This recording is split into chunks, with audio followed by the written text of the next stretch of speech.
Coucou tout le monde, on se retrouve aujourd'hui pour parler de mes classiques littéraires préférés. J'ai fait un bac L et je suis actuellement en études de lettres modernes. Forcément, j'ai lu quelques classiques dans mon parcours scolaire. J'en ai aussi lu pour le plaisir, oui je sais, c'est choquant.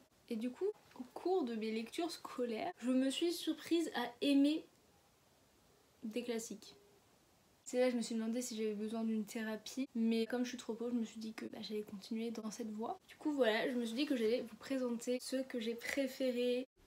Alors je tiens à préciser que par classique, j'entends les livres qu'on va nous présenter plus typiquement dans le cadre scolaire, mais je me suis rendu compte que la plupart de mes classiques sont écrits par des personnes blanches et majoritairement par des hommes aussi. Du coup voilà, si vous avez des propositions de classiques écrits plus par des femmes, par des personnes de couleur, etc., plus par des minorités, faites-le moi savoir. Mon premier classique préféré, c'est L'écume des jours de Boris Vian. Ce n'est pas du tout un que j'ai lu pour les cours. En fait, quand j'étais au collège, c'est une amie qui était plus âgée que moi qui avait dû lire pour les cours et qui me l'a prêté. Et du coup, la première fois que j'ai commencé à lire, je devais avoir 11 ans, quelque chose comme ça. J'ai lu 3 pages, je me suis dit c'est quoi ce bordel? J'ai reposé le livre direct. Je l'ai relu quand j'avais 13 ans je pense et j'ai adoré et du coup je l'ai relu et je l'ai acheté après quand je devais avoir 15-16 ans. L'écume des jours, déjà faut savoir que c'est de l'absurde, c'est très moderne. Donc ça raconte l'histoire de Colin qui tombe amoureux d'une jeune femme qui s'appelle Chloé. C'est dans un monde un peu féerique, très poétique. Par exemple, il y a 2 soleils, il y a des souris qui parlent. Au premier abord, quand on le lit, c'est assez perturbant. Mais moi, j'ai trouvé l'histoire géniale et c'est une réflexion sur la société, sur les différentes classes sociales, sur le travail, sur l'amour. Franchement, je saurais pas comment décrire. Je saurais pas comment décrire parce que, je sais pas, je trouve que c'est impossible à décrire. Mais quand tu commences à lire ça, vraiment ça t'embarque dans un univers totalement différent. Franchement, je vous le conseille parce que il est génial. Ensuite, on a Au bonheur des dames de Zola. Il faut savoir que j'ai lu ce livre par plaisir 2 fois. Et en fait, la raison pour laquelle j'ai lu 2 fois est toute simple, c'est qu'il y a une histoire d'amour dedans et que je suis une basic bitch. Ça raconte l'histoire de Denise, dont le père est mort et qui a 2 petits frères si je me trompe pas, qui arrive donc à Paris pour voir son oncle, si je me trompe pas encore une fois, et qui va devoir trouver un travail et du coup va travailler dans les nouvelles galeries marchandes en fait qu'il y a à Paris. Ça montre très bien le déclin des petits commerces face aux grandes galeries marchandes, les stratégies commerciales qui sont mises en place et comment ça affecte Paris, le paysage urbain, les différentes classes sociales. Et il y a une histoire d'amour. En tant que lycéenne, j'avais adoré, j'avais trouvé ça trop mignon. Ça fait partie du cycle des Rougon-Macquart pour ceux qui connaissent un peu. Ensuite, on a un tout petit livre. C'est le supplément au voyage de Bougainville de Diderot. C'est un livre que j'ai lu pour première littéraire, c'était un livre que j'avais pour le bac de français. Ça se base sur le voyage de Bougainville. Le voyage de Bougainville, c'est un récit de voyage comme son nom l'indique, écrit par Bougainville. Diderot l'a lu et il critique un peu ce récit de voyage en fait. Il critique le fait que les peuples qui ont été découverts sont traités de sauvages, de barbares, etc. Il y a une réflexion sur la civilisation, sur la société, sur l'argent, le travail, l'amour, le sexe, la religion. Il y a une grande réflexion sur la religion et moi j'ai trouvé ça super intéressant. C'est pas un roman, il n'y a pas vraiment un récit, c'est plus un dialogue philosophique, que c'est pas non plus un truc très compliqué à lire, c'est pas prise de tête, mais ce qui est dit est très pertinent. Ensuite, on a Orgueil et préjugés de Jane Austen. J'aime tellement ce livre que j'en ai 2 éditions. Est-ce que y a quelque chose qui fait plus étudiante en lettres que d'avoir 2 éditions de Orgueil et préjugés? Je ne pense pas. J'ai une édition en français que j'avais lue par plaisir et une édition en anglais parce que j'ai dû le relire cette année pour mon cours de littérature anglophone sur la notion de genre et je le trouve génial. En plus j'adore le film. Ça raconte l'histoire d'Elizabeth Bennet qui a 4 sœurs et sa mère veut absolument toutes les marier, normal parce que ça se passe au XVIIIe siècle. Comme ils ont que des filles, il faut qu'ils marient bien leurs filles parce qu'ils pourront pas hériter de leur propre maison quand leur père mourra. Elisabeth, elle rencontre Mr. Darcy à un bal et ils se détestent, mais en fait, ils finissent par tomber amoureux. Enemies to lovers, la base. Ça montre bien comment l'orgueil et les préjugés vont altérer les relations humaines et rendre compliqué qu'il faut se débarrasser de ses préjugés, de son orgueil pour laisser la place à l'amour. C'est très cliché, j'adore. Non mais en vrai j'ai trouvé que quand tu le lis c'est pas cliché en termes de narration, en termes d'écriture. Voilà, là c'est l'étudiante en lettres qui parle. On est sur quelque chose, les gars, genre l'utilisation des points de vue, les dialogues, les différentes façons de parler des personnages, etc. Le roman est écrit de sorte à ce qu'on se rende compte avant les personnages qu'ils sont amoureux. Du coup, il y a une frustration qui est présente. La psychologie des personnages est bien écrite. C'est pas pour rien que c'est un classique de la littérature anglaise. Il est génial.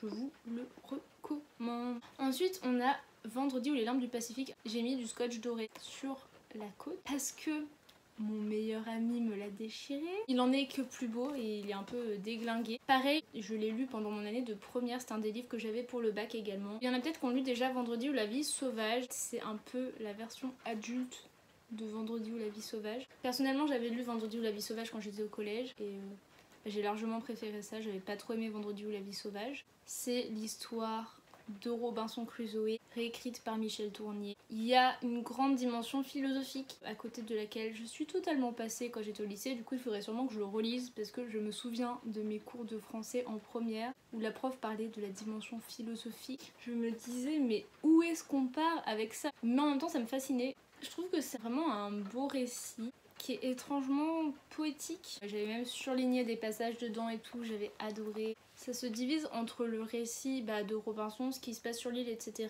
et ce que Robinson écrit lui-même dans son logbook. Et c'est très bien fait. Je trouve que ça montre très bien comment il change progressivement mentalement, comment le manque d'autrui, ça l'affecte. Il se passe un peu des choses bizarres dans ce roman. Notamment, Robinson fait l'amour avec un arbre. Il fait aussi l'amour avec un trou dans la terre.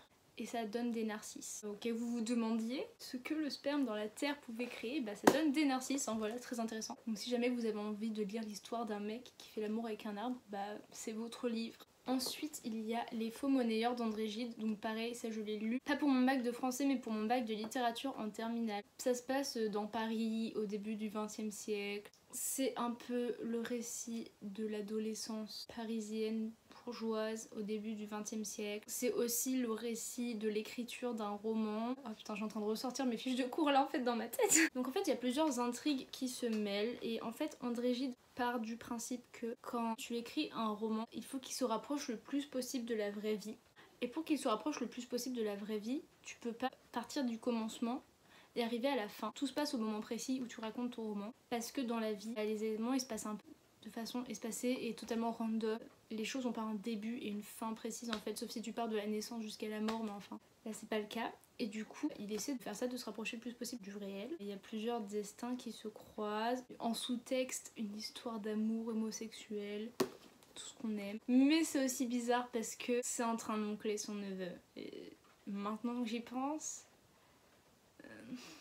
mais qui s'étaient jamais rencontrés avant, c'est super bizarre quand même. Et aussi, parallèlement, éventuellement, ça parle de faux monnayeurs, d'un trafic de fausses monnaies entre les adolescents qui mène à de la violence. En fait, ça parle un peu des pulsions chez les adolescents. Il y a beaucoup de violence, beaucoup le thème aussi de la sexualité, de l'indépendance par rapport aux parents aussi, et le passage à l'âge adulte. Je trouve que c'est vachement intéressant à lire quand on est adolescent. Ensuite, on a 1984 de George Orwell.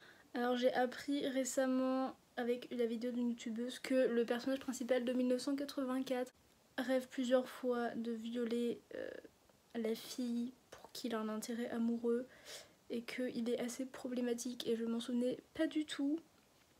Du coup voilà, prenez tout ce que je veux dire avec des pincettes. C'est une dystopie. Une dystopie, pour ceux qui savent pas, c'est l'inverse d'une utopie, donc c'est un monde cauchemardesque. Souvent une dystopie c'est placé dans le futur et là c'est le cas parce que ça a été écrit en 1950 je crois. En tout cas l'édition française, la première édition française est de 1950 et ça parle de 1984. Du coup c'est un roman d'anticipation, c'est donc une dystopie où tout le monde est surveillé constamment et en fait c'est un gouvernement totalitaire qui toujours diffuse des mensonges, se contredit tout le temps. On a un personnage qui s'appelle Winston Smith et qui travaille en fait pour le gouvernement, mais il va commencer à réfléchir un peu sur ce qui se passe, qui se dit qu'il y a un truc qui cloche et aussi l'amour est interdit et il va vivre une histoire d'amour clandestine et il se rend compte qu'il y a toute une organisation qui essaie de lutter aussi contre le gouvernement, mais c'est pas si simple. J'ai trouvé que ça décrivait très bien la façon dont en fait le gouvernement